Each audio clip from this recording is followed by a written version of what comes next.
Bonjour à tous, bienvenue à la Nuit des idées. Je me présente Fanny Latreille-Beaumont, responsable intérimaire de la galerie R3. Avant toute chose, j'aimerais remercier le Consulat général de France et l'Institut français, sans qui cet événement ne serait pas possible. Aussi, j'aimerais vous présenter mon arrière-plan. Je suis actuellement dans l'exposition de Karine Savard, Afficher le travail. Cette exposition est présentée en coproduction avec Vidéographe jusqu'au 12 février dans le cadre de notre programmation de la Nuit des idées. Je vous invite à la découvrir en personne à l'UQTR ou par le parcours vidéographique publié sur notre page Facebook. Vous pouvez aussi en apprendre plus sur la pratique de l'artiste en consultant notre site Web. Sans plus tarder, voici la première discussion de notre programme de ce soir. Cette discussion nous permettra de réfléchir au rapport de production des artistes. En réponse à la COVID, la prestation canadienne d'urgence a permis à plusieurs artistes d'obtenir une situation favorable pour créer dans la dignité. En France, qu'est-ce que le régime de l'intermittence du spectacle peut nous enseigner sur la socialisation du salaire? Avec l'auteur Aurélien Catin et la chercheuse Laurence Dubuc, nous essaierons de déterminer quelles formes d'engagement artistique peuvent se manifester à même les conditions de réalisation des œuvres. Donc, Aurélien Catin est auteur et militant pour les droits économiques. Membre de l'Association d'éducation populaire Réseau Salariat, il étudie la notion de salaire à vie, en particulier dans le champ des arts visuels. Il fait partie du collectif La Buse, qui rassemble des plasticiens-plasticiennes, des commissaires d'exposition et des chercheurs-chercheuses en vue de conquérir un véritable statut pour les travailleurs-travailleuses de l'art.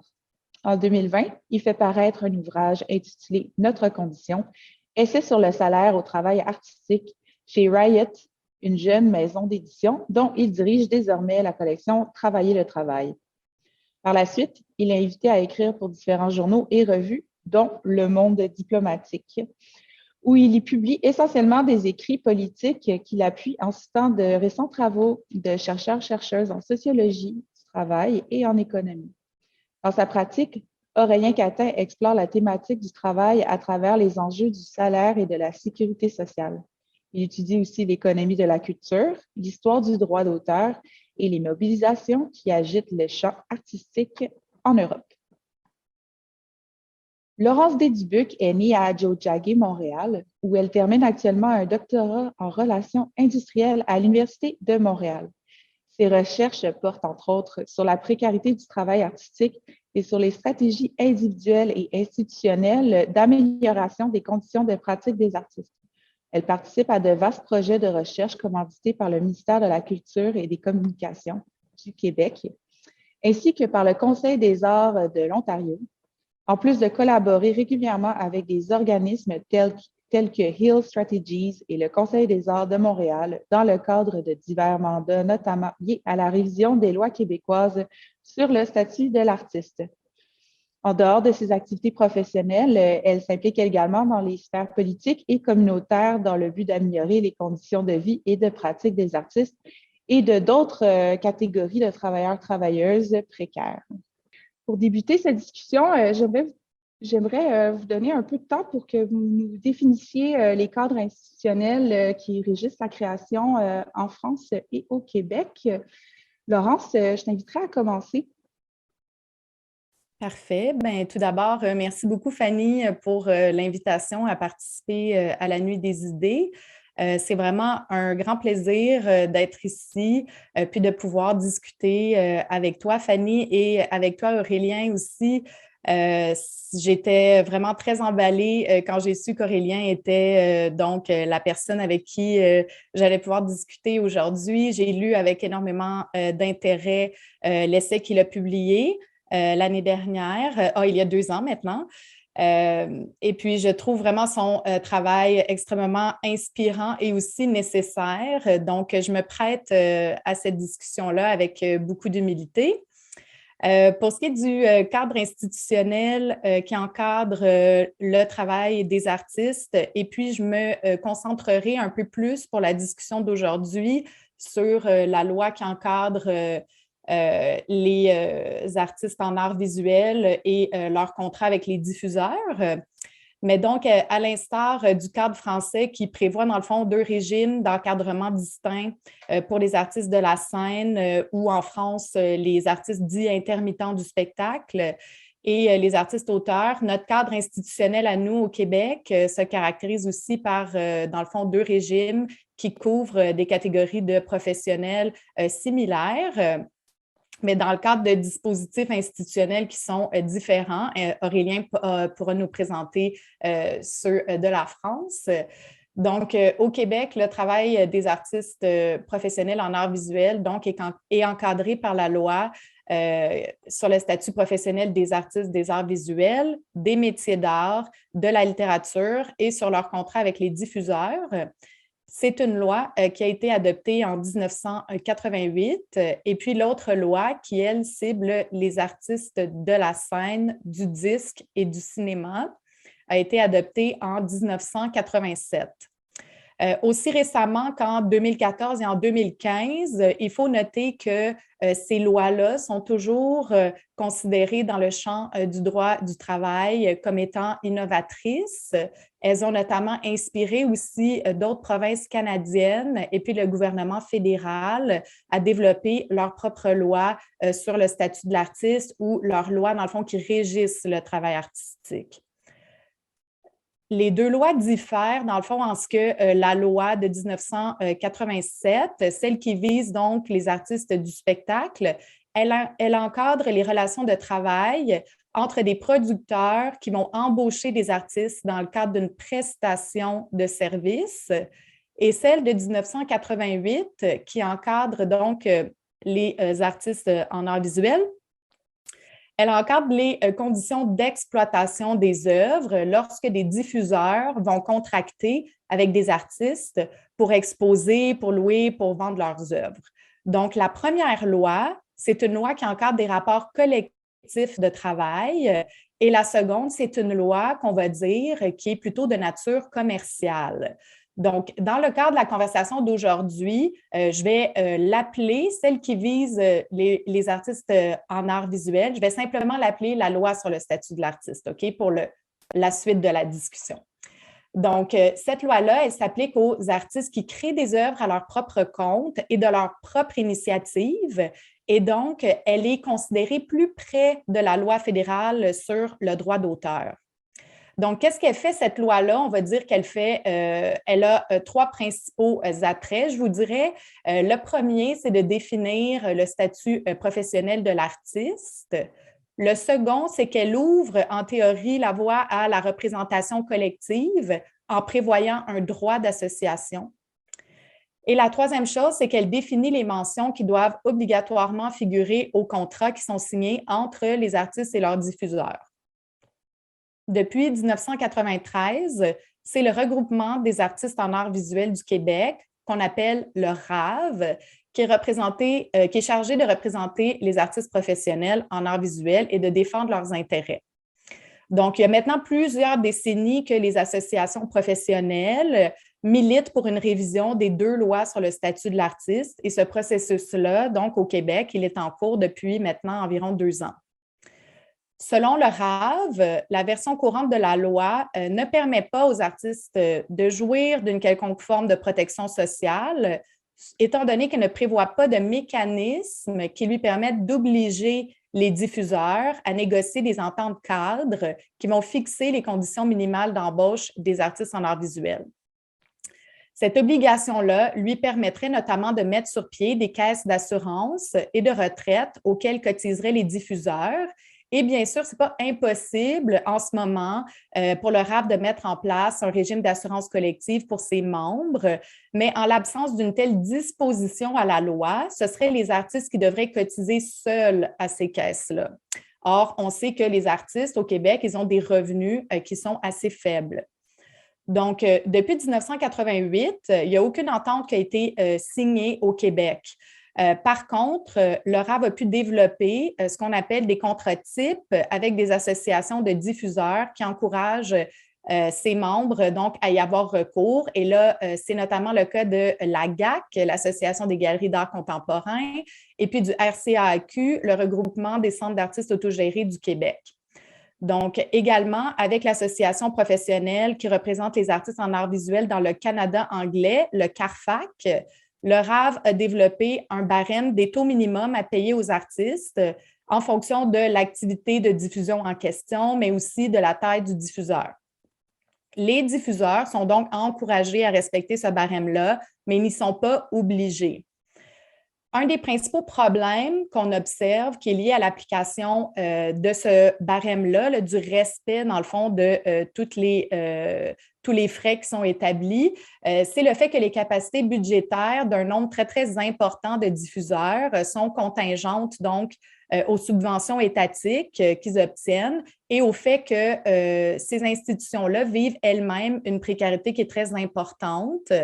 Donc, les écosystèmes culturels québécois tels que nous, on les connaît, et là, je ne parle pas des industries culturelles comme le cinéma ou la télévision, mais pour les arts du spectacle, les arts visuels, donc on sait qu'ils reposent sur ce que Guy Sioui-Durand appelle une économie sociale des bourses et des subventions, qui fait en sorte que les artistes puis les institutions culturelles sont donc extrêmement vulnérables aux changements politiques. Donc, il y a eu plusieurs décennies, plusieurs années de coupures drastiques dans le financement des arts et de la culture. L'artiste Nicolas Rivard a traité de ça donc, dans son ouvrage « La fatigue culturelle » que je vous encourage à lire. Et puis, on observe depuis quelques années qu'il y a un mouvement d'augmentation des budgets étatiques aux 3 paliers de gouvernement. Mais par contre, ce mouvement-là d'augmentation, il n'arrive pas en ce moment à compenser l'augmentation de la demande pour ces fonds-là et il n'arrive pas à compenser non plus l'augmentation de l'inflation à laquelle est-ce qu'on est tous confrontés finalement. Donc, les diffuseurs payent ce qu'ils estiment pouvoir payer et ils constituent donc, dans le cadre de cette loi sur le statut de l'artiste, la partie forte au contrat, la partie qui dispose du plus de pouvoir. Donc, une autre caractéristique importante de la loi sur le statut de l'artiste, c'est qu'elle va définir les artistes professionnels comme des entrepreneurs indépendants et non comme des salariés. Donc, leur revenu artistique étant très faible, voire nul, hein, on peut se fier aux données donc, de Christine Routier dans une étude qu'elle a fait paraître pour l'OCCQ en 2013, mais aussi les données qui ont été collectées par Michael Maranda dans son ouvrage Waging Culture.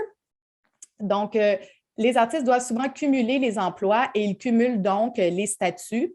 Le travail qu'ils exercent à titre de travailleurs indépendants ne leur ouvre pas la voie à l'assurance chômage, à moins qu'ils déclarent le travail indépendant comme leur principal moyen de subsistance, ce qui ne correspond pas à la situation de la majorité des artistes.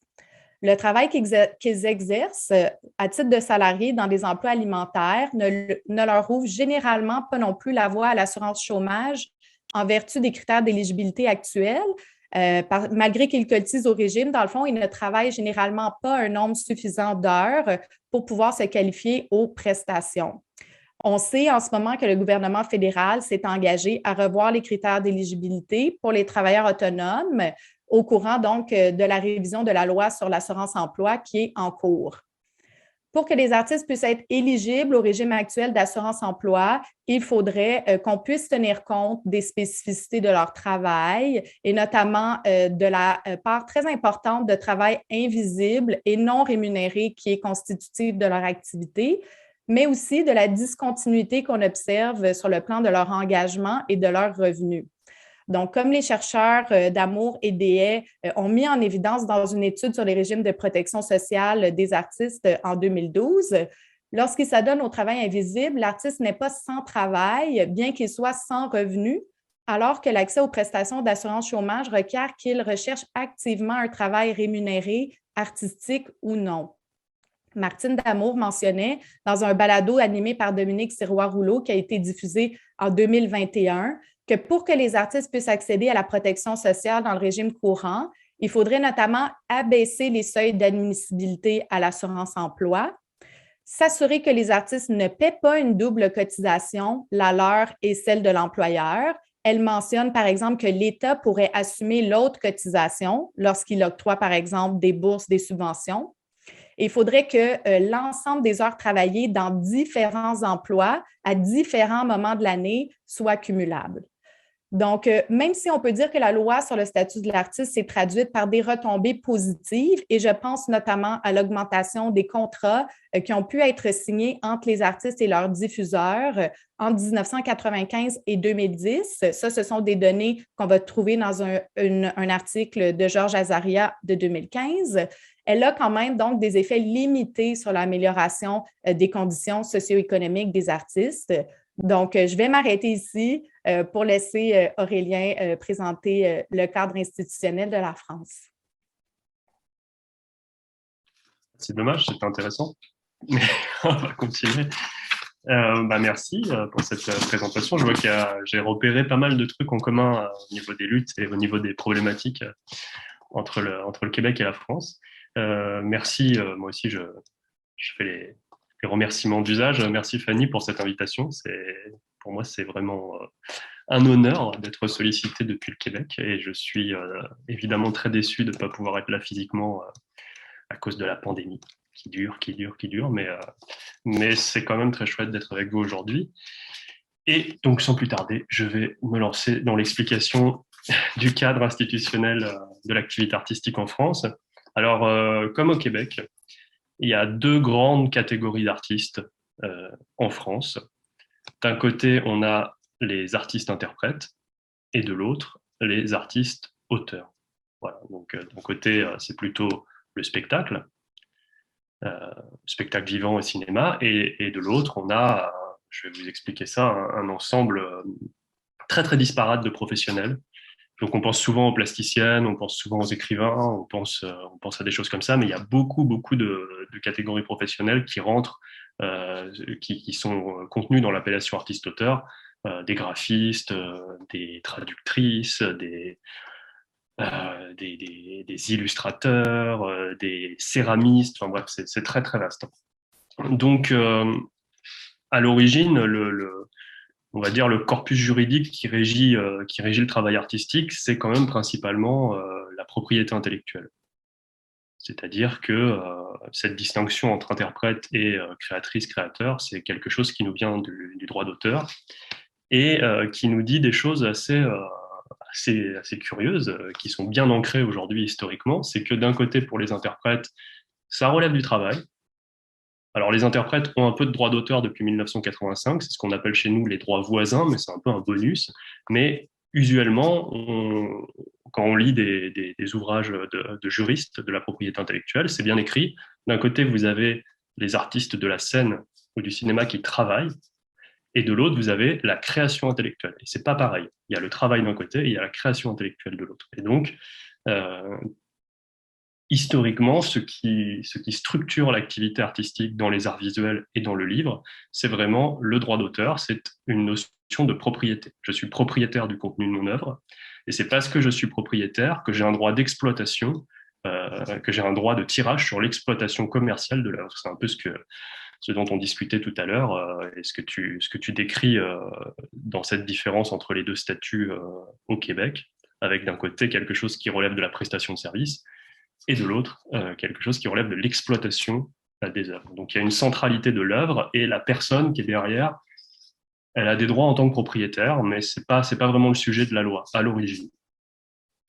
Il y a quand même quelque chose d'intéressant, c'est que le droit social dit quelque chose de différent. Le droit social nous dit il y a bien deux catégories d'artistes, mais ces deux catégories sont des catégories de travailleuses et de travailleurs. Donc d'un côté, vous avez celles et ceux qu'on appelle les intermittents du spectacle, du nom d'un régime d'assurance chômage, donc ça c'est vraiment principalement des interprètes, et de l'autre, vous avez les artistes-auteurs et artistes-autrices, et ça c'est une catégorie de la sécurité sociale. Dans cette catégorie de la sécurité sociale, comme j'ai commencé à le dire, il y a beaucoup de typologies de professionnels. Je ne sais pas si j'ai une liste sous les yeux. Je vais avoir ça dans mes notes. Je vais vous dire ça. Ah bah voilà. Cette longueur désastreuse.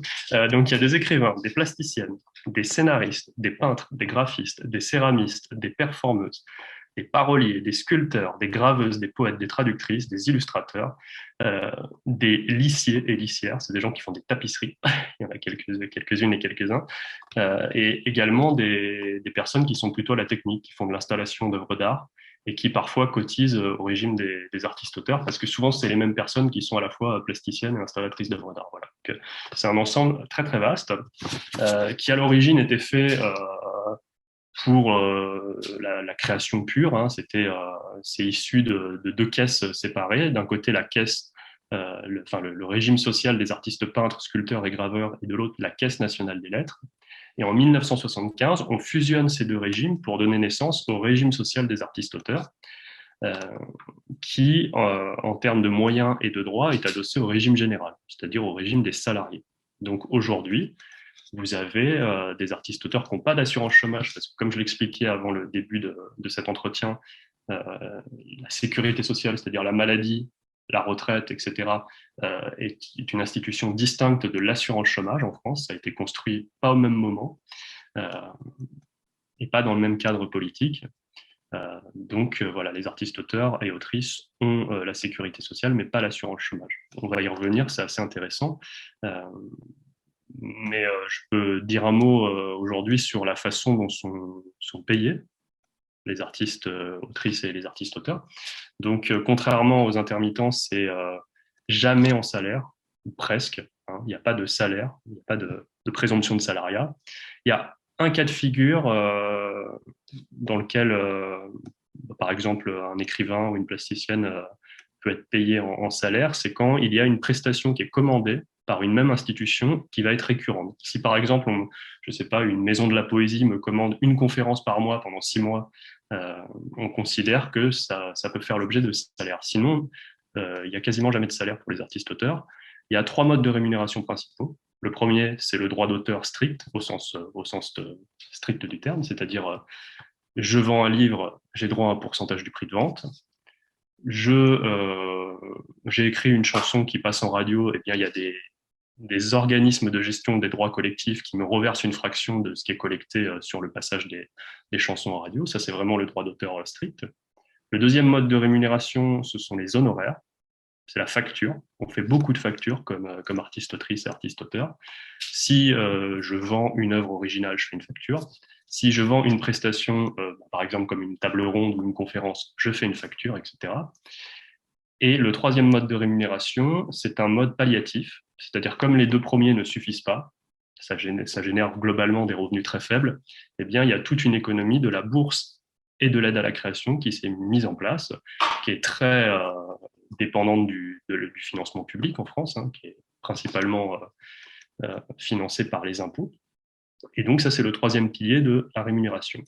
Et si ça ne suffit pas, ce qui est le cas pour énormément d'artistes-auteurs et d'artistes-autrices, à côté de ça, vous avez les jobs alimentaires, les minima sociaux ou l'aide familiale, que tout le monde n'a pas, loin s'en faut.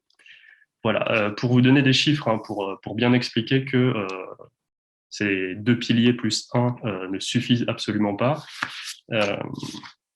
On a aujourd'hui en France 53% des artistes graphiques et plastiques qui vivent avec moins de 9 000 € de revenus par an. Donc ça les place sous le seuil de pauvreté.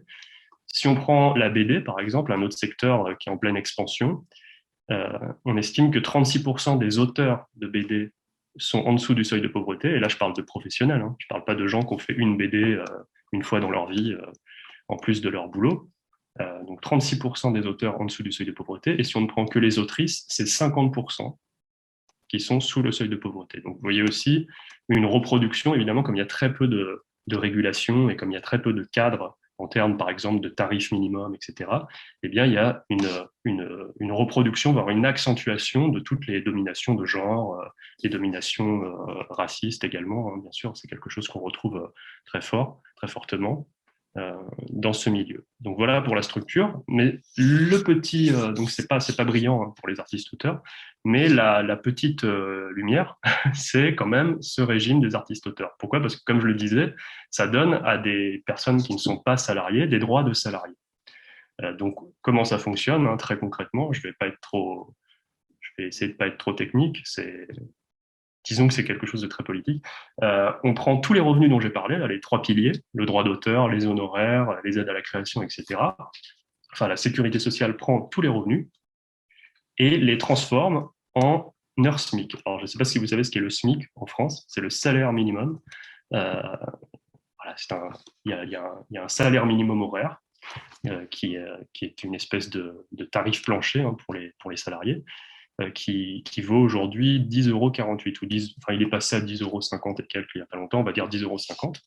Et donc, si par exemple j'ai touché, allez, on va faire un chiffre rond, 10 000 € en 2020, ça fait, pour le convertir en SMIC horaire, on fait 10 000 divisé par 10, en gros, et ça fait 1000 heures SMIC. Donc, j'ai pas du tout touché de salaire, et pourtant la sécurité sociale va faire comme si j'avais travaillé 1000 heures au SMIC.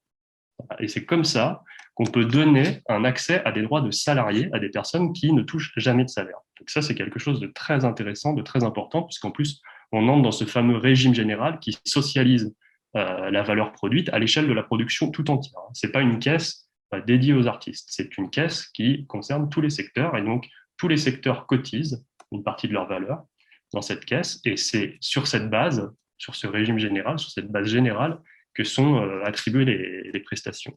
Et donc, ça permet quoi? Ça permet, par exemple, de faire en sorte que les artistes-auteurs aient une assurance maladie inconditionnelle aujourd'hui. C'est-à-dire qu'à partir du moment où j'ai déclaré 1 € comme artiste-auteur, j'ai une assurance maladie de salarié comme si j'avais bossé toute l'année. Ça, c'est une bonne chose. Si j'ai gagné à peu près 6 000 € dans l'année, je valide 4 trimestres de retraite. Je valide une année dans le calcul de ma retraite, par exemple. Et si j'ai gagné 9 000 €, alors là, j'ai en plus des congés maladie et des indemnités maternité, paternité. Donc, c'est une très bonne chose, même si les seuils sont, à mon goût, encore trop hauts pour les congés maladie et les indemnités maternité, paternité, beaucoup trop.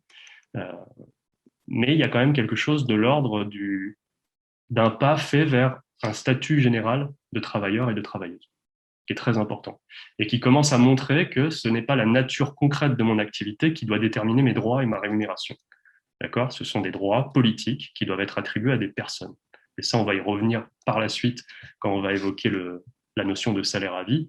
C'est quelque chose de fondamental. Quand, comme moi, on a des revendications de salaire à la qualification personnelle, y compris pour les artistes, de montrer qu'il y a quelque chose qui existe déjà et qui va dans ce sens, c'est quelque chose de fondamental. Alors aujourd'hui, je finirai là-dessus hein, pour cette question. Le gros problème aujourd'hui, c'est que les artistes-auteurs et artistes-autrices n'ont pas l'assurance chômage, n'ont pas l'équivalent de ce fameux régime de l'intermittence. Et ça, c'est un droit social qui est essentiel si on veut aller vers un droit politique au salaire. Pourquoi? Parce que j'explique en 2 mots. Aujourd'hui, les artistes-interprètes, mais aussi les techniciennes, techniciens du spectacle, bénéficient de ce fameux régime de l'intermittence qui permet, grâce à l'assurance chômage, d'avoir la continuité de son salaire entre 2 engagements, entre 2 contrats. Ça, c'est fondamental. C'est-à-dire que on commence à détacher le salaire de l'emploi. Ce n'est pas parce que je ne suis pas dans l'emploi, c'est pas parce que je suis pas en train de faire une performance sur le marché de l'emploi que je perds mon statut et que je perds ma rémunération. Il y a une permanence du statut et une permanence de la rémunération. C'est quelque chose qui a été conquis de haute lutte par les intermittents du spectacle, qui est encore imparfait, y compris du côté du régime de l'intermittence, puisqu'il faut quand même faire un certain nombre d'heures dans l'emploi avant de bénéficier de cette continuation du salaire entre 2 emplois. Aujourd'hui, il faut avoir fait 507 heures dans l'emploi pour rentrer dans l'assurance chômage. Il faut les refaire tous les ans. Il faut refaire 507 heures tous les ans, ce qui correspond à peu près à 43 jours de travail. Mais c'est quand même un droit fondamental qui bénéficie aujourd'hui d'après les derniers chiffres avant la pandémie, à peu près 45% des intermittents du spectacle recensés par l'assurance chômage. Voilà, donc c'est pas assez. Il faudrait baisser le seuil d'accès. mais c'est quelque chose qui commence à être assez inclusif. Si on compare avec la Belgique, par exemple, il y a quelque chose d'assez proche qui existe en Belgique, mais l'accès est quasi impossible. C'est-à-dire que c'est à peu près 10% de l'ensemble des artistes, un spectacle, art visuel, etc., l'ensemble des artistes compris, qui bénéficient d'une assurance chômage, 10%. Dans l'intermittence du spectacle, on est quasiment à 50%, donc il y a quelque chose d'assez décisif dans ce régime dont on reparlera peut-être plus tard, qui pour moi est ce qu'il y a de plus avancé aujourd'hui dans la sphère artistique si on parle de salaire à vie, en direction d'un salaire à vie. Voilà, j'espère ne pas avoir été trop confus. Merci Aurélien, c'était extrêmement clair. Pour faire la transition vers ma première question, en fait, Aurélien, tu faisais mention de la nature des activités de création des artistes qui ne sont pas directement liées au droit à une rémunération selon le système que tu nous as expliqué. Et puis toi, Laurence, tu nous parlais des spécificités du travail artistique et de la discontinuité de ce travail-là. Pour mettre les termes vraiment sur la table, j'aimerais ça que vous me décriviez un peu le processus de travail que les artistes en littérature ou en art visuel doivent réaliser avant qu'il y ait œuvre. Donc, quelle est la nature de ce travail? Mais par rapport aux activités donc que les artistes doivent entreprendre en amont de la diffusion de l'œuvre, ben c'est certain que la diffusion de l'œuvre, là, c'est un moment fort un peu si on peut dire, de la création artistique parce que c'est le moment où le travail est rendu visible au public. Hein? Puis à travers la diffusion s'opère aussi un certain mode de consécration. Mais il y a énormément de travail qui est fait en amont par les artistes, ce fameux travail invisible-là qui est donc non rémunéré. J'ai dit que dans la loi sur le statut de l'artiste, la rémunération, donc, elle demeure contingente à l'exploitation de l'œuvre. Et puis, ce que je trouve moins intéressant, c'est dans mes recherches, par exemple, les artistes ont été vraiment nombreux à m'expliquer qu'ils vont avoir davantage de chances d'obtenir des bourses, du financement étatique, s'ils sont en mesure déjà de faire la preuve que leur projet sera diffusé par une institution reconnue par leur pairs. Donc, on voit ici que cette logique-là, d'efficience qui est liée à l'exploitation de l'œuvre, bien, on la retrouve même dans les modes de financement des arts et de la culture. Et ça, bien sûr, c'est sûr que c'est un problème. Donc, on pourrait identifier toutes sortes d'activités, évidemment, dans lesquelles les artistes sont impliqués, recherche, rédaction de demandes de bourses, rédaction de dossiers de candidature pour différentes opportunités professionnelles, expérimentation, production, formation, réseautage, autopromotion. Mais pour moi, je pense que quelque chose qui est vraiment ressorti de ma recherche doctorale, c'est cet artiste qui m'a dit, mais écoute, en fait, Laurence, ça prend du temps pour vivre. Ça prend du temps pour lire des livres, ça prend du temps pour aller voir des expositions, ça prend du temps pour aller voir un film au cinéma, ça prend du temps, ça prend de pouvoir entretenir un espace mental, un espace physique qui est propice à avoir des idées puis à expérimenter. Mais dans le système où est-ce qu'on est actuellement, on voit, par exemple, que les diffuseurs ont tendance à privilégier la présentation d'œuvres exclusives. Il y a aussi un grand déséquilibre entre l'offre et la demande de travail qui exige finalement un constant travail de représentation de soi, hein, parce que les artistes sont beaucoup plus nombreux que les opportunités qui sont disponibles.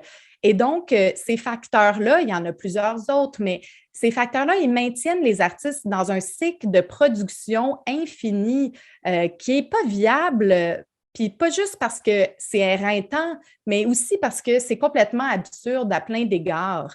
C'est premièrement absurde sur le plan financier parce que les artistes se retrouvent à continuellement réinvestir leurs petits cachets et leurs autres revenus dans la production d'œuvres qui seront souvent entreposées, voire même détruites.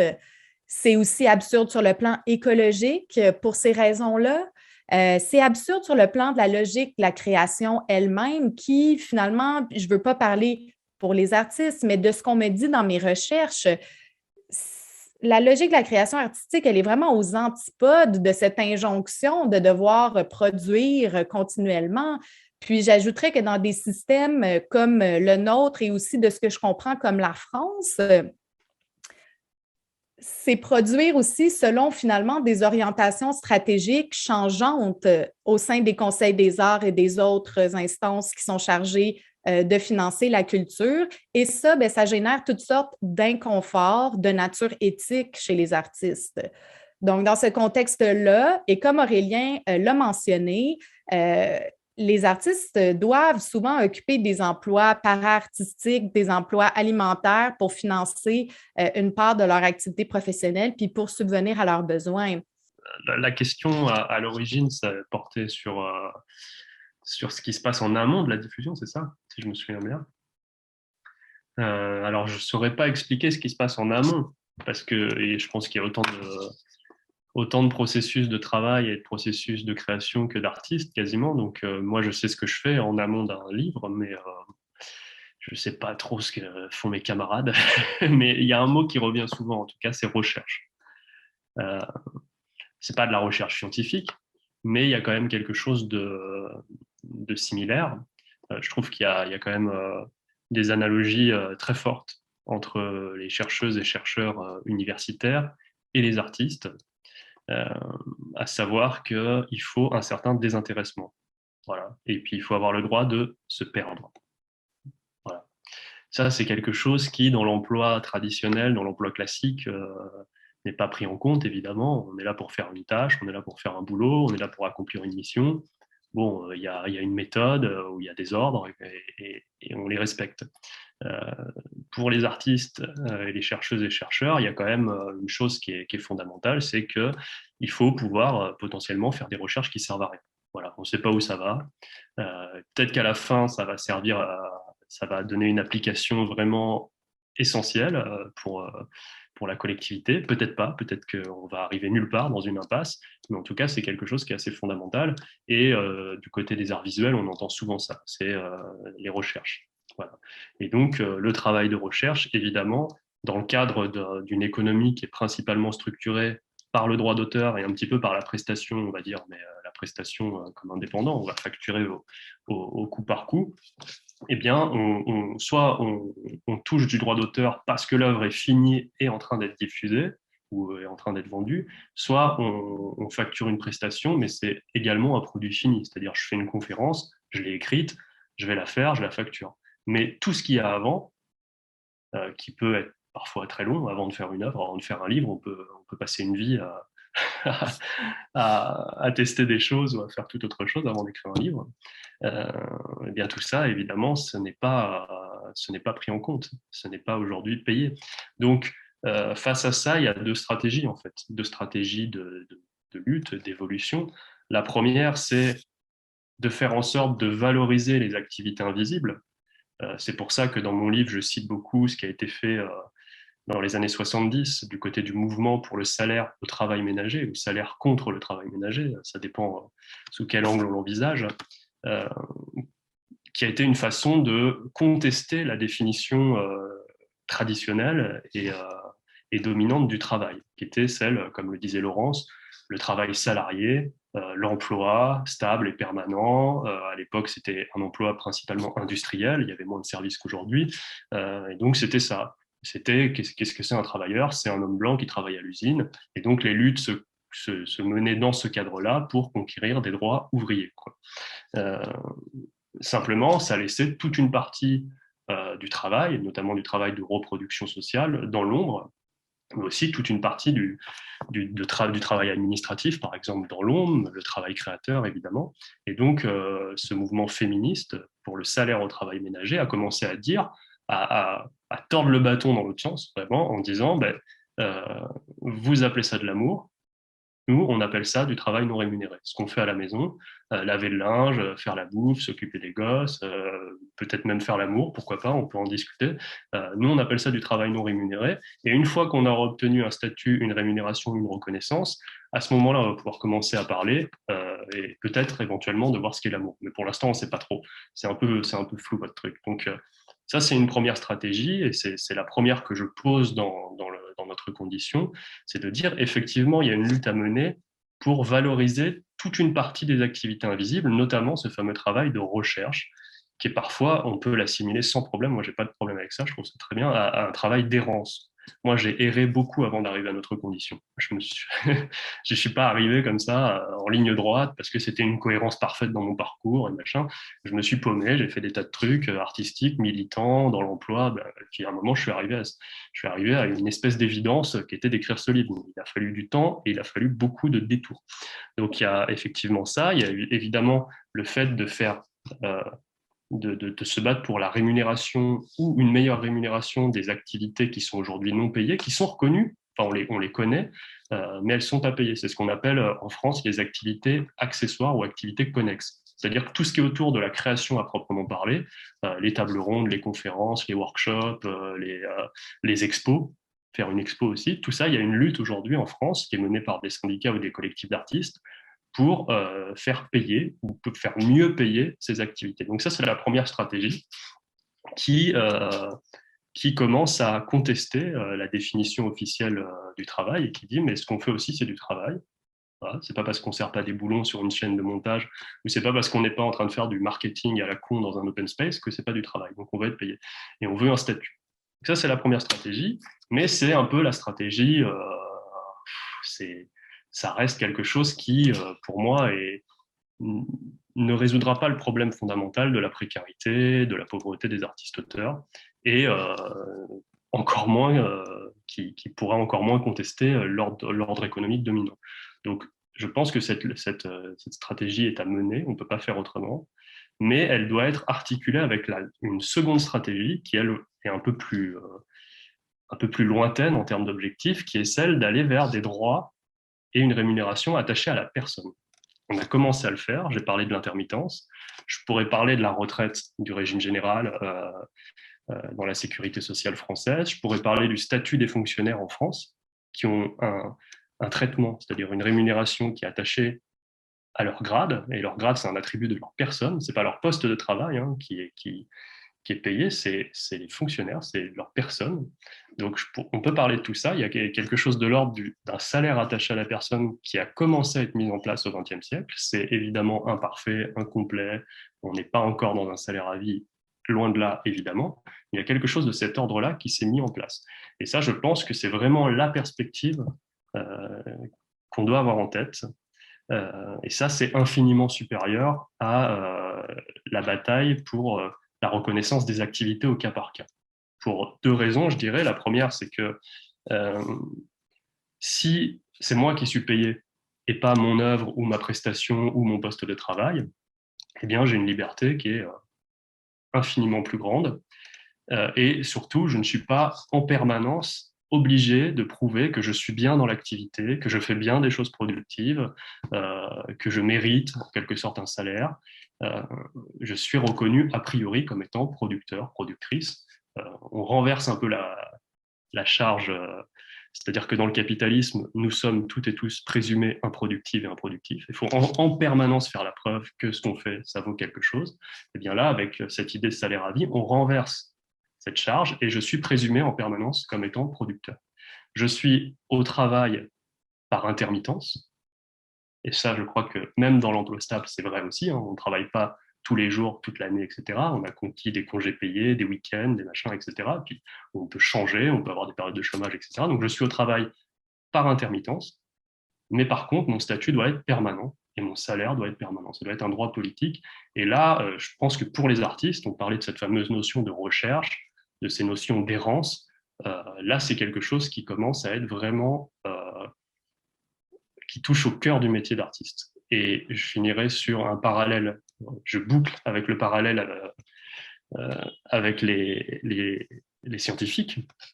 Il y a en France quelque chose qui s'appelle le CNRS, Je vais vous dire, pour ne pas me tromper tout de suite, ce que veut dire le sigle, le Centre national de la recherche scientifique, c'est ça. Et le Centre national de la recherche scientifique, pendant longtemps, donc il est constitué de fonctionnaires, chercheurs et chercheuses, et pendant longtemps, avant qu'on instaure les règles du management public jusque dans la recherche publique, avant ça, ces chercheuses et chercheurs avaient donc un statut, un salaire, et n'avaient aucun objectif. On ne leur demandait pas de dire, comme c'est le cas aujourd'hui, avant qu'ils commencent à chercher ce qu'ils allaient trouver, combien de temps ça allait durer, combien ça allait coûter, etc. Ils n'avaient aucun objectif. Alors bien sûr, c'était en lien avec leur pairs. Ils étaient sans cesse en train de confronter leurs recherches. Il y avait quand même une exigence de confronter ces recherches avec ses pairs, de les soumettre à la discussion, etc. Évidemment, c'est la recherche scientifique, mais il n'y avait pas d'objectif. Aujourd'hui, on est en train d'introduire la logique de recherche par projet, et ce qui fait, comme je le disais il y a 2 minutes, qu'avant même de commencer à chercher, il faut dire combien de temps ça va durer, à quoi ça va servir, est-ce qu'il va y avoir une application, combien ça va coûter, et là, à ce moment-là, éventuellement, on a un financement. Voilà, ça, c'est le contraire du salaire à vie, ça tue la recherche, ça tue l'art aussi, et c'est pour ça que j'insiste autant sur cette perspective de salaire comme droit politique. Donc, pour rebondir directement là-dessus, Aurélien, j'aimerais ça que tu nous expliques plus particulièrement qu'est-ce que le salaire à vie, comment il peut se former, comment il peut être intégré dans l'organisation de notre société, puis comment il pourrait améliorer les conditions de vie des artistes, mais aussi des travailleurs, ou des artistes comme travailleurs. Ouais, alors ça, c'est un gros sujet. J'espère que je vais réussir à faire une synthèse correcte. Le salaire à vie. Alors, le nom scientifique, on va dire, du salaire à vie, qui a été théorisé par un sociologue du travail qui s'appelle Bernard Friot, c'est le salaire à la qualification personnelle. Ce qui veut dire que la travailleuse n'est pas payée pour son poste de travail, comme dans l'emploi, et n'est pas payée non plus pour sa performance commerciale sur le marché des biens et services, comme une indépendante ou une artiste, mais est payée pour sa personne. C'est-à-dire que le salaire devient un droit politique. Voilà, ça c'est la notion de base, c'est ça le salaire à vie, c'est à 18 ans, peu importe, ou à l'âge de la majorité politique dans le pays, de la même façon que je vais obtenir le droit de vote et le droit de me présenter à des élections, de façon inconditionnelle, même si je suis bête, même si je suis un abruti, même si je ne vais pas l'exercer, eh bien, j'ai ce droit qui est inconditionnel, qui fait de moi un citoyen. Eh bien, de la même façon, à la majorité politique, tout le monde, avec le salaire à vie, aurait un premier niveau de qualification et le salaire qui va avec. C'est-à-dire que, c'est ce que je racontais il y a 3-4 minutes, on inverse la charge de la preuve. Ce n'est plus aux individus de prouver qu'ils sont productifs, qu'ils servent à quelque chose, qu'ils valorisent vraiment un capital, etc., comme dans le capitalisme. Nous sommes présumés productrices et producteurs de valeur économique. Alors, ça ne résout pas tout. Il ne suffit pas de dire ça pour que derrière, formidable, c'est le paradis sur Terre, etc. Mais en tout cas, ça permet d'envisager une redéfinition du travail, une redéfinition des rapports de production, une redéfinition de ce qu'est une activité productive aussi. Et donc, c'est quelque chose qui permet de sortir d'un système économique aujourd'hui qui, il faut bien le dire, nous conduit à la catastrophe, quoi. Donc, c'est ça, le salaire à la qualification personnelle, aussi appelé salaire à vie, aussi appelé salaire attaché à la personne. Alors, ce n'est pas quelque chose qui sort de nulle part. C'est quelque chose que Bernard Friot a théorisé à partir de ce qu'il appelle un déjà-là. Et ce déjà-là, en France, par exemple, c'est le régime général de sécurité sociale et c'est le statut de la fonction publique. Alors, le régime général de sécurité sociale, en gros, c'est une institution qui naît en 1946, au lendemain de la Seconde Guerre mondiale, qui est à l'époque principalement sous gestion ouvrière, sous gestion syndicale, et qui représente à la fin des années 50, au début des années 60, l'équivalent du budget de l'État. Aujourd'hui, c'est plus que le budget de l'État, mais c'est à côté, c'est pas l'État. Alors, comment c'est financé? C'est financé par cotisation sociale. C'est-à-dire que les entreprises cotisent une partie de la valeur qu'elles produisent dans cette caisse. Toutes les entreprises, c'est interprofessionnel, c'est tous les secteurs, on cotise dans cette caisse. Et c'est à partir de cette socialisation d'une partie du salaire qu'on va verser qu'on va assurer le remboursement des soins, qu'on va verser des congés maladie et qu'on va verser également une retraite qui est encore aujourd'hui la continuation du meilleur salaire après la carrière. Voilà, tout ce que j'appelle salaire continué, salaire socialisé qui permet de verser la continuation du salaire en dehors de l'emploi. Donc ça, c'est quelque chose qui existe déjà en France, qui est soumis à plein de conditions, qui est dans certains cadres, c'est la retraite, c'est la maladie, etc. Mais le principe de cotisation et on attache une partie du salaire à la personne existe déjà. Je parlais aussi du statut de la fonction publique. Eh bien, les fonctionnaires, c'est ça. On passe un concours, on a un grade et on est payé pour ce grade qui est un attribut de notre personne. C'est-à-dire que même si, en tant que fonctionnaire, je change de poste, même si à un moment, j'ai pas de poste d'ailleurs, même si, comme pendant le confinement, je fais partie d'un service public qui s'arrête, eh bien, je continue de toucher 100% de mon traitement. Et il ne peut que monter tout au long de la carrière parce que j'ai un droit à carrière. Donc tout ça, ça relève de ce qu'on appelle le salaire à la qualification personnelle, c'est-à-dire ça se distingue à la fois du salaire dans son acception capitaliste, c'est-à-dire je suis payé en fonction du travail que je fournis, je vends ma force de travail. Donc ça, c'est vraiment la version de base nullissime. La deuxième version, c'est le salaire à la qualification dans l'emploi, c'est-à-dire c'est plus ma performance, le nombre de pièces que j'arrive à faire, le nombre de machins que j'arrive à vendre, etc. C'est plus ma performance, c'est une qualification. Mais dans l'emploi, c'est le poste de travail qui est qualifié. Donc si j'ai plus d'emploi, j'ai plus rien. Et le troisième niveau, c'est le salaire à la qualification personnelle. C'est-à-dire que c'est comme les fonctionnaires, je suis qualifié. Et donc, quoi qu'il arrive, je conserve mon traitement. Alors évidemment, pour les fonctionnaires, c'est pas un vrai salaire à vie, puisque s'ils sortent de la fonction publique, ils perdent leur qualification et ils perdent leur salaire. Mais l'idée, c'est vraiment de faire en sorte que cette qualification personnelle, avec un premier niveau inconditionnel, soit attribuée à toutes et tous, dès la majorité politique. Et c'est ça qui donne le salaire à vie. Et je vais m'arrêter là pour cette question, parce que c'est déjà beaucoup. Laurence, dans le cadre de tes recherches, tu as parlé à plusieurs artistes. Aussi, tu t'es investi dans une association qui milite pour le revenu de base. Peux-tu m'expliquer qu'est-ce que le revenu de base et comment il peut soutenir les artistes, mais aussi les travailleurs de d'autres secteurs? Oui, bien écoute, je commencerai quand même par mentionner que je ne suis pas spécialiste du revenu de base. Donc, mes recherches à moi ne portent pas spécifiquement sur le revenu de base, mais c'est une proposition qui m'intéresse depuis quelques années. J'ai moi-même été impliquée, donc en toute transparence, dans la campagne canadienne qui milite pour l'adoption d'un revenu de base. Donc, mon implication a commencé, je dirais, à l'été 2020. Et jusqu'à l'été 2021 environ, la campagne se poursuit toujours, mais mon rôle à ce moment-là, je dirais, est devenu plus périphérique et puis essentiellement centré sur offrir, dans le fond, du soutien stratégique à des institutions qui elles-mêmes militent pour un revenu de base, spécifiquement pour les artistes. Donc, c'est important aussi pour moi de mentionner que même si mon travail se concentre à aider à revendiquer un revenu de base pour les artistes, je soutiens personnellement, comme plusieurs personnes avec qui je travaille, un revenu de base pour tout le monde et pas uniquement pour les artistes. Donc, ça déjà, c'est très important à souligner. L'autre chose que j'aimerais souligner, parce que le revenu de base puis le salaire à vie, c'est vraiment deux dispositifs qui, à mon sens, partagent quand même certains des objectifs qui sont visés, mais c'est certain que le revenu de base n'est pas un projet qui vise à renverser, par exemple, le régime de propriété et qui permet finalement d'ouvrir la voie à ce qu'Aurélien est en train de nous expliquer comme la reconnaissance de droits politiques au travail.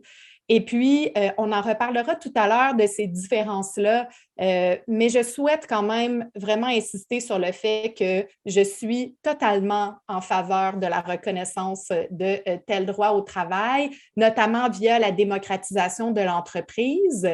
Et puis, d'ailleurs, Aurélien, je ne sais pas si tu connais cet ouvrage-là. J'ai ici le manifeste travail, démarchandiser démocratiser et dépolluer, qui est une initiative, dans le fond, de 3 chercheurs, dont plusieurs sont dans mon champ d'études. Et puis, donc, elles font également la revendication de tel droit au travail. Et puis, elles proposent, dans le fond, différents dispositifs qui ne sont pas celui du salaire à vie. Ces chercheuses-là insistent plutôt sur le concept de garantie d'emploi. Mais il y a toutes sortes d'idées quand même qui sont assez intéressantes dans le contexte du capitalisme transnational, là, et je pense notamment à la refonte des modèles de négociation collective pour qu'ils puissent tout d'abord être de nature internationale, ensuite nationale, ensuite sectorielle et finalement dans l'entreprise. Et qu'est-ce que ça permettrait de faire? C'est qu'une entreprise, par exemple, ne pourrait pas négocier des conditions inférieures à ce qui a été négocié, par exemple, au niveau sectoriel ou au niveau national. Donc, je suis totalement en faveur des mouvements qui visent à révolutionner, finalement, le marché du travail puis de l'entreprise. Mais par contre, ce que je trouve intéressant par rapport aux revenus de base, c'est que pour moi, de ce que je comprends du projet du salaire à vie, c'est qu'il va vraiment nécessiter une mobilisation assez importante, de grande envergure, qui lie plusieurs acteurs de la société civile. Et je pense qu'en ce moment, dans les conditions de précarité extrême, qu'on observe à la fois au sein des milieux culturels plus spécifiquement, mais aussi qui touchent à plein d'autres catégories de travailleurs, dont des travailleurs, soulignons-le, qui ont des emplois et qui travaillent à temps plein. Je pense que dans ce contexte de précarité extrême-là, ce n'est pas réaliste de penser qu'on sera capable de mener des luttes d'aussi grande envergure tant qu'on ne pourra pas garantir des conditions d'existence qui permettent aux gens, donc, de pouvoir subvenir à leurs besoins sans toute cette anxiété, tout ce stress qui leur pèse. Donc, c'est là où est-ce que je trouve que l'idée du revenu de base est une idée qui peut être intéressante. Donc, le revenu de base, il a plusieurs déclinaisons. Il a plusieurs noms aussi. Donc, est-ce qu'il s'agit d'une allocation universelle? Est-ce qu'il s'agit d'un revenu minimum garanti, d'un revenu de citoyenneté, d'un revenu d'existence? Il y a toutes sortes de noms. Mais si je le résume, je dirais que l'idée derrière le revenu de base, c'est d'offrir une garantie de revenus inconditionnel à tous les individus. Donc, le revenu de base, il est associé aux travaux notamment de Philippe Van Parijs, qui a beaucoup travaillé sur cette question-là, et puis qui met en évidence que l'objectif principal du revenu de base, c'est de favoriser l'émancipation par la préservation des libertés des individus. Mais le revenu de base, il est généralement associé, là, comme on le connaît aujourd'hui, à la lutte contre la pauvreté, puis il va s'inscrire régulièrement dans des discours qui affirment finalement le droit fondamental à la dignité. Donc, si on distingue simplement le revenu minimum garanti de l'allocation universelle, le revenu minimum garanti, il vise à garantir le droit à une prestation de montant déterminé qui est lié à un seuil minimal dans le but que tous les individus, tous les citoyens puissent vivre décemment. L'allocation universelle vise à garantir le droit de tous ces individus ou ces citoyens à percevoir une allocation qui va être versée à des intervalles réguliers dans sa version idéale, peu importe leur revenu. Donc, pour le revenu minimum garanti, ce n'est pas tout le monde qui a accès, dans le fond, à ce revenu-là. L'allocation universelle, on l'envoie à tout le monde, peu importe que les gens soient riches, par exemple. OK? Donc, dans le cadre de la campagne dans laquelle moi, j'étais impliquée, la revendication, c'était pour un revenu minimum garanti et non pour une allocation universelle. Mais je vous dirais que plus dernièrement, donc pour me préparer à la conversation d'aujourd'hui, je vous dirais que j'ai lu plusieurs rapports sur le revenu de base et différents rapports qui, dans le fond, font différentes modélisations de ce que ça permettrait, de quels effets est-ce que ça aurait sur le plan du revenu et du bien-être entre des allocations universelles puis des revenus minimum garantis. Puis sans m'épancher sur la question parce que je ne suis pas experte, là, il m'apparaît plus souhaitable au final de privilégier une allocation universelle, même si sur le plan de l'acceptation sociale, ce serait difficile de convaincre la population que c'est une bonne chose d'envoyer finalement de l'argent aux gens qui sont déjà très riches. Donc, le revenu de base, c'est une politique qui peut être prônée à la fois par la gauche comme la droite. Là. Dans sa version prônée par la droite, à laquelle vous aurez compris que je n'adhère pas du tout, l'idée, c'est d'envoyer une allocation de faible montant à tout le monde, puis de la financer à partir d'un démantèlement des programmes sociaux qui existent. Donc, sous cette version-là, évidemment, on comprend très bien pourquoi est-ce que les détracteurs du revenu de base voient ce dispositif-là comme une subvention aux entreprises puis un outil de reproduction du capitalisme. Mais bien sûr, ce n'est pas non plus la seule version possible du revenu de base. Ce n'est certainement pas sa version la plus ambitieuse ni sa plus progressiste. Donc, si je retourne à la campagne dans laquelle j'étais impliquée, la revendication, c'était d'avoir une prestation établie à environ 2 000 $ par mois, sans limite dans la durée et puis sans toucher aux programmes sociaux. Et j'ajouterais que, quant à moi, on pourrait personnellement abolir les programmes comme l'aide financière de dernier recours.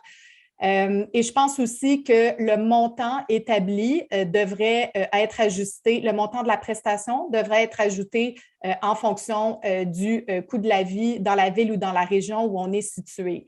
Pendant la pandémie, par exemple, donc, Fanny, tantôt, tu mentionnais que le gouvernement canadien a offert donc une prestation de 2 000 $ par mois aux travailleurs qui n'étaient pas couverts par le programme d'assurance-emploi, la fameuse prestation canadienne d'urgence qui s'est transformée par la suite en prestation canadienne de la relance économique. Ce n'était pas une prestation qui était offerte sans condition. Par contre, il faut le mentionner, il fallait avoir gagné 5 000 $ dans l'année précédente, si mon souvenir est bon. Mais donc, si on prend comme exemple cette prestation de 2 000 $ par mois, si on pense par exemple à nos amis artistes qui vivent à Toronto et dont les loyers moyens se situent environ à 2 000 $ par mois, ce montant-là, pour la ville de Toronto, ne permet pas aux individus de vivre décemment. Okay? Alors, c'est juste pour montrer comment est-ce que ce montant-là devrait être ajusté. Donc, effectivement, il y a des considérations comme ça qui sont liées au montant de la prestation qui doivent absolument être pris en compte là, quand on réfléchit au revenu de base. Donc, le revenu de base, version, disons, plus progressiste, là, avec un montant qui ne serait pas 400 $ par mois. Donc, il n'empêche personne, évidemment, d'aller travailler et de gagner, entre guillemets, mieux sa vie. Mais l'idée, c'est de permettre aux gens de pouvoir, s'ils le veulent, faire aussi le choix d'une vie plus simple, avec moins de consommation, et puis de sortir les personnes qui, dans le fond, sont maintenues en marge du marché du travail. Peu importe la raison, si c'est parce qu'ils sont inaptes au travail ou c'est parce qu'ils ne désirent pas participer à ce marché du travail-là, parce qu'ils se consacrent à d'autres activités qui sont tout autant productives mais non rémunérées. Donc, ça leur permettrait à ce moment-là de soutenir ces personnes-là et de les empêcher de tomber dans la pauvreté. Donc, à cet égard, puis si je retourne dans le fond au milieu culturel, pour moi, le revenu de base, c'est un dispositif qui ne devrait pas remplacer, par exemple, la loi sur le statut de l'artiste. C'est un dispositif, pour moi, qui est complémentaire. OK? Donc, même dans une version révisée, idéale de la loi sur le statut de l'artiste, cette loi-là, donc, elle demeure quand même un outil de régulation qui encadre, qui protège les artistes qui réussissent à obtenir du travail. mais comme je l'ai mentionné, ça concerne uniquement une part assez limitée d'artistes. Et puis, cette espèce d'écrémage-là qui finalement n'a rien de naturel et qui repose sur des dynamiques de pouvoir, bien, il porte avec lui toutes sortes de mécanismes d'exclusion fondés sur le genre et fondés sur la race.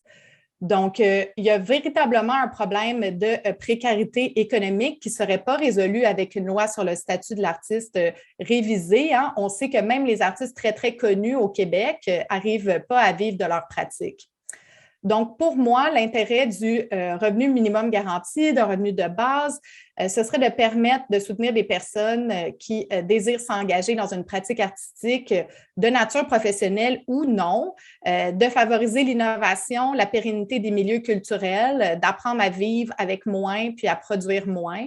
De pouvoir évidemment dire non à des emplois mal rémunérés, de quitter des situations exploitatrices, et notamment dans le milieu des arts de la scène où il y a une très forte prévalence donc du harcèlement puis de la discrimination en milieu de travail. Donc, mon attrait s'explique aussi par le fait que le revenu de base est souvent présenté par le mouvement de décroissance comme un dispositif à privilégier. Contrairement aux arguments selon lesquels il contribuerait au contraire à la reproduction infinie de marchandises. Là. On comprend l'idée derrière ça, mais ça n'a pas tellement de sens si on parle d'un living wage, là, d'un revenu qui permet vraiment de vivre à l'extérieur de la participation au marché du travail. Et puis, de façon importante, puis je le répète ici, je pense que le revenu de base pourrait préfigurer l'implication communautaire puis l'engagement politique parce qu'on a la preuve avec toutes sortes de mouvements politiques de résistance relativement récents que la précarité puis l'épuisement sont des freins majeurs à la création de liens de solidarité durable puis à l'organisation collective. Donc, je ne vois pas pourquoi le revenu de base devrait constituer une finalité en soi, plutôt qu'un outil qui ouvre la voie à un projet politique plus ambitieux. Je pense que l'objectif, pour le moment, dans l'urgence à laquelle on est confronté, c'est vraiment de s'assurer de donner une garantie d'existence aux individus avant d'envisager qu'ils puissent avoir l'énergie puis la motivation de s'engager dans une lutte pour la transformation de systèmes macro, là, des systèmes beaucoup plus grands dans lesquels ils sont insérés. Voilà. Donc, merci Laurence pour ces explications. Ce que je comprends, c'est qu'il y a quand même un point commun entre un salaire à vie ou une socialisation du salaire et un revenu de base. C'est que ces deux modes de rémunération alternatifs servent l'émancipation économique des personnes, mais surtout leur émancipation face au travail. Ce que j'aimerais comprendre un peu plus, c'est quoi les différences entre ces deux notions-là et aussi quelles sont les mesures nécessaires pour leur mise en place. Alors, je veux bien prendre le mauvais rôle et faire les différences. Alors, peut-être en préambule, je veux m'excuser, vous demander pardon par avance parce que du coup, je vais insister sur les différences.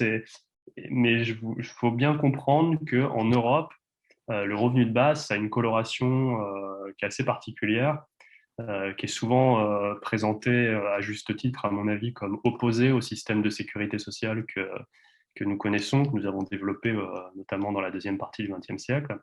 Et donc, souvent, quand on est amené à intervenir en tant que on va dire, partisan du salaire à vie, c'est souvent contre quelqu'un qui a un projet de revenu de base. Voilà, mais j'ai bien conscience que je ne peux pas appliquer cette critique en tout lieu, en tout temps et en toutes circonstances de la même façon. Que je ne veux pas non plus être trop borné. C'est vrai que dans le contexte français, souvent, on a tendance à réseau salarial à être un peu dur avec le revenu de base. C'est un euphémisme. Mais voilà, il faut comprendre aussi à qui on parle, dans quel contexte on intervient. Aujourd'hui, je ne suis pas dans ce contexte. Donc, je vais quand même expliquer les différences, si vous voulez. Bon, le salaire à vie, c'est effectivement un droit politique au salaire. Et le mot salaire est très important dans cette expression, puisque qui dit salaire dit reconnaissance d'un travail ou d'une qualité de travailleuses et travailleurs. Donc l'idée, c'est, comme je l'ai dit tout à l'heure, à 18 ans, à la majorité politique en tout cas, tout le monde reçoit un premier niveau de qualification qui est inconditionnel et inaliénable. Et donc, à ce premier niveau de qualification correspond un premier niveau de salaire également inconditionnel, qui serait, c'est ce qu'on propose, de 1 700 euros, ce qui correspond, pour vous donner un ordre d'idée, à ce qu'on considère en France comme étant le niveau de revenu décent. C'est-à-dire, à ce niveau de revenu, on commence à être tranquille. Voilà. Le seuil de pauvreté en France est à peu près autour de 1 100 euros. Donc là, 1 700 euros, ce serait le premier niveau inconditionnel. Ce n'est pas le seuil de pauvreté, hein. C'est nettement au-dessus. C'est pas loin du revenu médian en France. Voilà. Donc ça, ce serait le premier niveau, et il y aurait effectivement des niveaux de salaire. À une époque, on disait de 1 à 4, maintenant on dit plutôt de 1 à 3, c'est-à-dire qu'on pourrait, au long d'une vie, progresser par l'ancienneté de façon automatique, mais aussi 1, 2 ou 3 fois dans la vie par des épreuves de qualification, où on verrait quelle est notre implication dans une activité, qu'est-ce qu'on a réalisé, etc., pour éventuellement passer au niveau 2, niveau 3. Et donc, ce serait une échelle des salaires qui irait de 1 700 euros à 5 000 euros. Voilà, 5 000 euros maximum. Il n'y a rien au-dessus de 5 000 euros. Alors, comment ça fonctionne? J'ai déjà commencé à l'expliquer. Ça fonctionne par cotisation. Sauf que pour faire le salaire à vie pour tout le monde, il faut cotiser, c'est-à-dire socialiser quasiment toute la valeur qui est produite dans le pays. Donc, vous voyez un petit peu ce que ça suppose. Ça suppose que toute valeur économique est considérée comme un commun. Ça veut dire pas d'actionnaire. Ça veut dire pas de propriétaire lucratif, c'est-à-dire la fin de la propriété lucrative, c'est-à-dire qu'est-ce que c'est la propriété lucrative? C'est je suis propriétaire d'un outil de travail et j'ai droit de ponctionner une partie de ce qui est produit par les gens qui travaillent sur cet outil parce que je suis propriétaire. Bah, ça, c'est terminé. Évidemment, donc, et je vais rien spoiler en vous disant que c'est la fin du capitalisme, clairement. Ça ne résout pas tous les problèmes, mais c'est la fin du capitalisme. On ne peut plus s'enrichir parce qu'on est propriétaire d'un outil de travail ou parce qu'on détient des actions. Ça n'existe plus. Donc, ça suppose évidemment la fin du marché de l'emploi. Ça ne veut pas dire qu'il n'y a plus d'organisation du travail, mais en tout cas, il n'y a plus de marché de l'emploi. Et ça veut dire aussi qu'il faut démocratiser l'organisation économique de la société. Et donc, ça suppose notamment une espèce de généralisation de ce qu'on appelle la copropriété d'usage des outils de travail, c'est-à-dire que, en gros, la coopérative devient la norme. Voilà. Donc, on arrête la subordination au travail, etc. Tout ça, c'est terminé. Donc, effectivement, le projet abouti dans ce qu'on appelle vraiment salaire à vie, c'est un projet révolutionnaire. Donc, c'est pas pour demain. Et mon propos aujourd'hui, c'est pas de dire il suffit de revendiquer le salaire à vie et tout va être réglé. C'est pas comme ça que ça va marcher. Donc, on pourra en parler dans la deuxième partie de la question. Il y a des voies immédiates pour aller vers le salaire à vie aujourd'hui, et notamment pour les artistes. Voilà. La différence entre le point commun entre le salaire à vie et le revenu universel, il est très simple. C'est un droit inconditionnel à revenu. Voilà. Une rémunération inconditionnelle et universelle. Donc ça, c'est pas un petit point commun dans le monde qui est le nôtre. C'est quand même quelque chose de revendiquer une rémunération inconditionnelle de bon niveau, pas 500 euros ou l'équivalent de 2000 dollars chez vous, de bon niveau. C'est quand même déjà un geste qui va à l'encontre d'une logique méritocratique, capitaliste, etc., bourgeoise. Donc, ça, c'est sûr. Mais c'est quelque part le seul point commun. Et il y a aussi beaucoup de différences. C'est-à-dire que, je vais essayer de faire ça rapidement, mais si on reprend l'histoire du revenu universel, on voit qu'il a deux racines politiques. Ça, c'est un chercheur belge qui s'appelle Daniel Zamora, qui explique ça très bien. Je vous conseille, si vous avez l'occasion de trouver ces bouquins, de les lire. Il explique qu'il y a deux racines politiques. La première, elle est très clairement libérale. C'est Milton Friedman et c'est l'impôt négatif. C'est l'idée de dire, c'est pas à l'État ou à la sécurité sociale de décider de ce qu'on fait des ressources, c'est à chaque individu. Peut-être que les gens ont envie de se faire soigner les dents, mais peut-être qu'ils ont envie de partir en vacances, prendre l'avion pour aller aux Bahamas. Voilà. Donc, c'est pas à l'État de décider. Donc, l'État va prélever l'impôt et puis ensuite, il va rendre une partie à chaque individu. Voilà. Ça, c'est l'idée d'impôt négatif. Et la deuxième racine, elle est plus progressiste, elle vient de la New Left américaine, de la nouvelle gauche américaine, mais qui dit la lutte de classe, c'est plus tellement l'enjeu. Globalement, ça va, au travail, ça va, il y a eu des conquêtes, tout va bien. Maintenant, l'enjeu central, c'est de lutter contre la grande pauvreté, contre l'exclusion. Et donc, pour lutter contre la grande pauvreté, quoi de mieux que de filer un revenu plancher à tout le monde de façon inconditionnelle. Voilà, donc ça, c'est vraiment les deux racines euh, qui ne se valent pas, évidemment. Il y a une version de gauche et une version de droite, Laurence l'a très bien dit, mais qui ont quand même en commun une chose qui potentiellement porte un germe assez dangereux pour les droits des travailleuses et des travailleurs. Et quand je dis travailleuses et travailleurs, ça compte aussi les chômeuses, chômeurs et les retraités. Hein. C'est pas, encore une fois, on n'est pas dans cette définition du travailleur à l'usine, hein, de l'homme qui bosse à l'usine.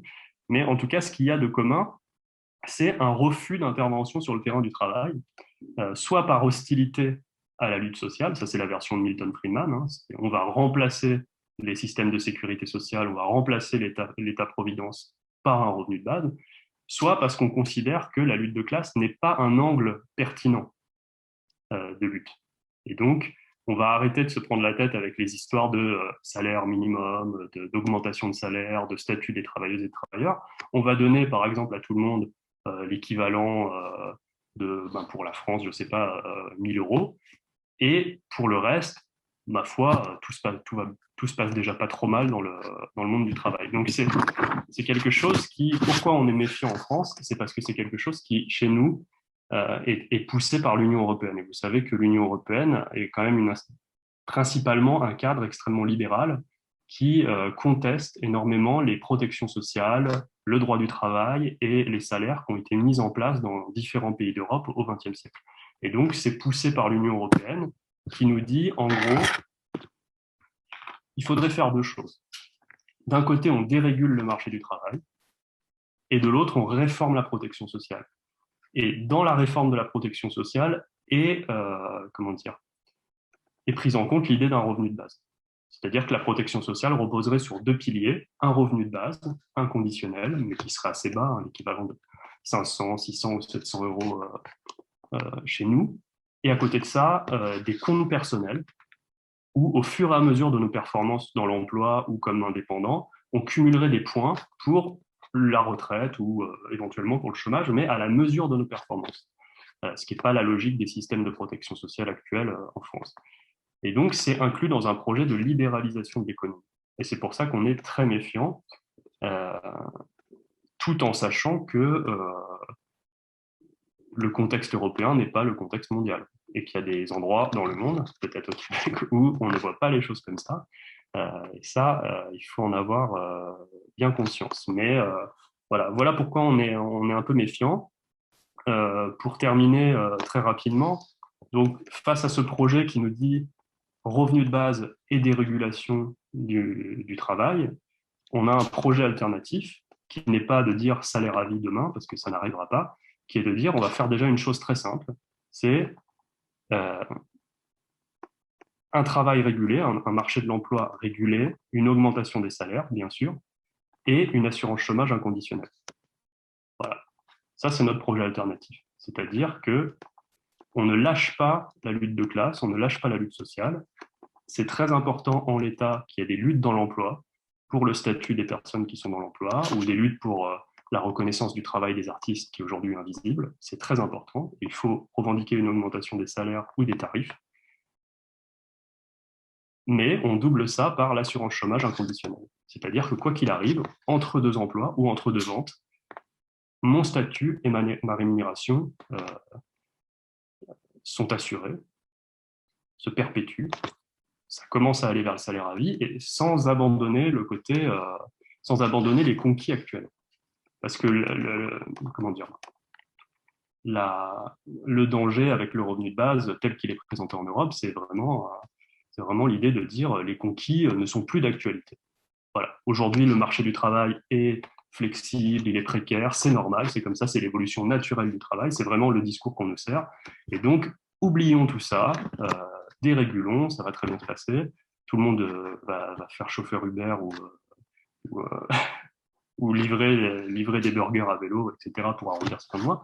Et à côté de ça, on donne un revenu de base à tout le monde pour quand même qu'il n'y ait pas trop de risque d'implosion sociale, etc. Donc voilà, c'est pour ça qu'on met en face de ça quelque chose qui s'inscrit dans la continuité de la sécurité sociale européenne, telle qu'on l'a construite en France ou au Portugal ou en Italie, etc., mais qui s'inspire aussi quand même du revenu universel. Puisqu'en disant assurance chômage inconditionnel et universel, il y a quelque chose aussi qui reprend une aspiration qui est très légitime dans le revenu universel, qui est cette aspiration à l'inconditionnalité, à l'universalité, et qu'il faut entendre. Parce qu'effectivement, ça, je crois que c'est quelque chose que je partage avec les partisans du revenu universel les plus progressistes. Merci Aurélien pour cette explication des différences là, qui est à la fois, me semble-t-il, complète, mais aussi nuancée. Je pense qu'effectivement, c'est sûr que quand on regarde, par exemple, les grands multimillionnaires, milliardaires et autres faire la promotion d'un revenu de base, c'est normal que ça génère des questions, hein? Dépendamment de comment est-ce que ce système-là, ce dispositif-là est approché. Je pense qu'on fait très bien de s'en méfier. Il faut, ça m'apparaît un dispositif finalement dont les modalités sont complexes. Il faut regarder, par exemple, l'échelle gouvernementale dont il est question. Est-ce que c'est un revenu de base qui va être provincial? Est-ce que c'est un revenu de base qui va être fédéral? Quels sont les transferts gouvernementaux qui existent déjà et qui visaient déjà à précisément réduire les inégalités entre différentes catégories de personnes? Et donc, ce qu'on sait finalement pour ce qui est des modalités d'application, c'est que essentiellement, on finance le programme à travers une révision du système de taxation. Donc, on peut réfléchir à des manières de financer un programme de revenus de base qui n'implique pas de sabrer dans les services sociaux, augmentation de la taxe à la consommation, des personnes à haut revenu. Et là, je ne veux pas dire uniquement le 1 là, je veux dire des personnes qui ont donc des tranches de revenus plus élevées, dans un esprit toujours visant à atténuer les inégalités de revenus interindividuels. On peut penser à... c'est des choix politiques. Hein? Ça, ici, il faut le rappeler. La taxation pourrait être vraiment différente de ce qu'elle est aujourd'hui. On n'a qu'à penser aux entreprises pollueuses. Il y a toutes sortes d'entreprises pollueuses qui bénéficient de crédits d'impôt ici plutôt que d'être davantage taxées, là. Donc, je pense que derrière les discours, hein, dans lesquels s'insèrent les propositions de revenus de base, il faut aussi regarder quels sont les intérêts des gens qui sont en train de vous présenter les programmes. Donc, les élites politiques, les élites économiques, là, les liens entre tout ça, il faut absolument observer tout ça. C'est totalement essentiel. Je pense aussi, comme Aurélien, donc il y a énormément de différences. Là, comme je l'ai dit tout à l'heure, ce n'est pas le revenu de base, ce n'est pas un projet politique. Et le projet politique dont il est question de donner des droits au travail, c'est un projet qui est essentiel et qui appelle à notre mobilisation.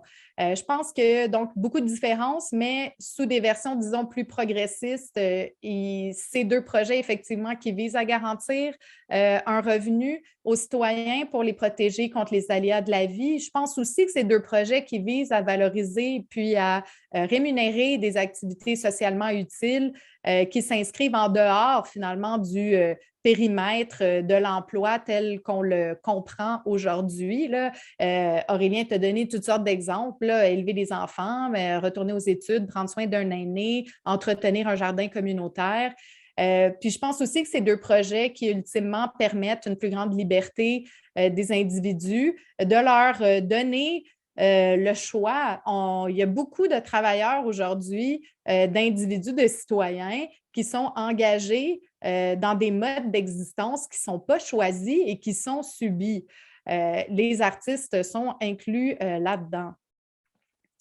Je pense aussi, dans ta réponse, la réponse que tu as donnée, j'ai trouvé que c'était très intéressant de relever aussi les différences dans les contextes institutionnels. Donc, avant l'enregistrement d'aujourd'hui, on avait une discussion les trois, puis je disais, moi, ce que je trouve hyper intéressant, c'est le fait que la France et le Québec et le Canada plus largement relèvent pas de la même tradition là, si on regarde le type d'État-providence qu'ils ont bâti. Donc, la France relève plus d'une tradition qu'on dit corporatiste, le Canada d'une tradition plus libérale. Au Québec, on se situe, bon, libéral, un peu social-démocratie. Mais je pense que cette variable-là, culturelle, politique, économique, elle vient expliquer aussi beaucoup pourquoi est-ce que le salaire à vie est peut-être moins discuté ici que le revenu de base. Et ce n'est pas nécessairement une bonne chose, c'est juste quelque chose auquel il faut s'intéresser. Je crois qu'on pourrait continuer vraiment longtemps à échanger sur ces sujets-là, mais aussi à plein de sujets qui en découlent ou qui en sont des déclinaisons. Je voulais te remercier, Laurence Desdubuc, pour ta présence et Aurélien Catin, en espérant qu'on puisse se retrouver à une autre occasion pour développer ces discussions-là davantage. C'est vraiment enrichissant, puis j'espère que tout le monde qui nous écoute ont appris beaucoup de choses et que ça puisse porter des réflexions pour le travail du futur et la société du futur. Donc, merci beaucoup, Fanny, puis merci, Aurélien. C'était vraiment super. J'ai hâte de continuer à discuter. Moi aussi, j'ai hâte de découvrir votre pays, surtout.